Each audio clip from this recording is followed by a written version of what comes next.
Hello friends, അപ്പോൾ ഇന്ന് നമുക്ക് ഐസ്ക്രീം സ്റ്റിക്ക് കൊണ്ടൊരു സാധനം ഉണ്ടാക്കിയാലോ. ഫോട്ടോ ഫ്രെയിം, ഫോട്ടോ സ്റ്റാൻഡ് എന്നൊക്കെ പറയാൻ പറ്റുന്നൊരു സാധനം ഉണ്ടാക്കാം. അപ്പോൾ ആദ്യം ഒരു 11 സ്റ്റിക്ക് എടുത്ത് നിരത്തി വെക്കുക. എന്നിട്ട് സ്റ്റിക്ക് ഒന്ന് സിക്സാക്കാക്കി വെക്കുക. അതിന് ശേഷം ഇങ്ങനെ ഒരു ലൈൻ ഇട്ട് ഗ്ലൂ തേക്കുക. എന്നിട്ട് മേലെയും താഴെയായിട്ട് ഓരോ സ്റ്റിക്ക് ഒട്ടിച്ചു കൊടുക്കുക. അതിന് മേലെയായിട്ട് രണ്ട് സൈഡിലും ഒന്ന് ഒട്ടിച്ചു കൊടുക്കണം സ്റ്റിക്സ്.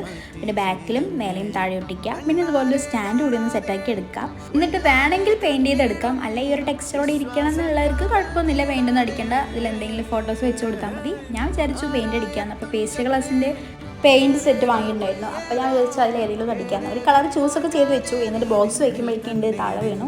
അപ്പോൾ ഒരെണ്ണത്തിൽ പെയിൻറ്റൊക്കെ പോയി. പിന്നെ ഞാൻ വിചാരിച്ചു പെയിൻറ്റ് എന്തിനാ അതിന് വേസ്റ്റ് ആക്കണം, അപ്പോൾ അതന്നെ അടിച്ചു കൊടുക്കാമെന്ന് വിചാരിച്ചിട്ട് അതന്നെ അടിച്ചു. പിന്നെ ക്രോഷേൻ്റെ ഒരു ഫ്ലവർ കൂടി ഉണ്ടാക്കി വെച്ചു. അപ്പോൾ കാണാൻ നല്ല രസമുണ്ടായിരുന്നു കേട്ടോ. പിന്നെ ഇതുപോലെ കോട്ട്സോ അല്ല ഫോട്ടോസ് വെച്ചെടുക്കാം, എന്താണെങ്കിലും ചെയ്യാം. പിന്നെ സബ്സ്ക്രൈബ് ചെയ്യാനും ലൈക്ക് ചെയ്യാനും ഷെയർ ചെയ്യാനും കമൻറ്റ് ചെയ്യാനൊന്നും മറക്കരുത്. ആരും സബ്സ്ക്രൈബ് ചെയ്യണില്ല. പ്ലീസ് ഗൈസ് ഒന്ന് സബ്സ്ക്രൈബ് ചെയ്ത് സപ്പോർട്ട് ചെയ്യൂ. ബൈ.